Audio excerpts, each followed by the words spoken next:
Good evening mga brody. So, update ko lang kayo tungkol dun sa GCash ko na na-hold.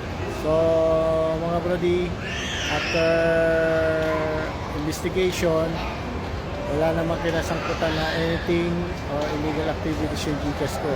So, ang nakita lang pala, yung sinubmit kong IDs, dati yung ID ko kasing sinubmit is driver's license. So, alam naman natin driver's license natin expire.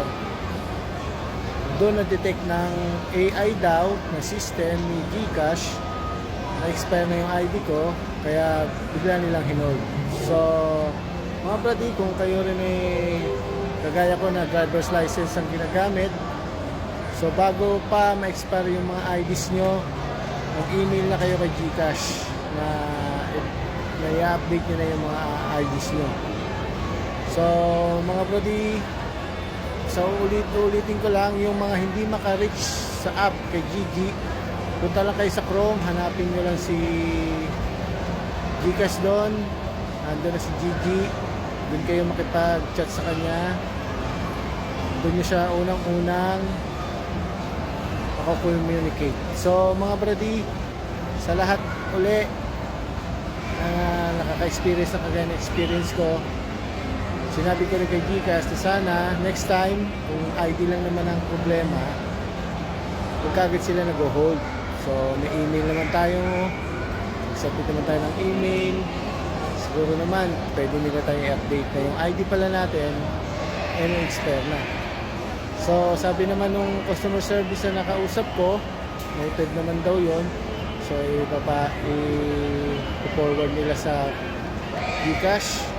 So mga brady, again, kapag hindi nyo po makontak sa app nyo si Gigi, pwede kayong gumamit ng Globe number, doon kayo tumawag, o kaya sa Chrome, doon kayo makipag-chat kay Gigi.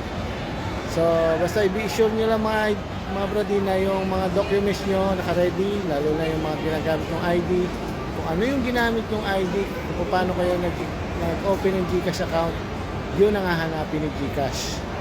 So kailangan yun pa rin ang ano nyo, gagamitin nyo, unless kagaya na sa akin nga, expire na. So upon verification, medyo natagalan, umabot na 1 linggo.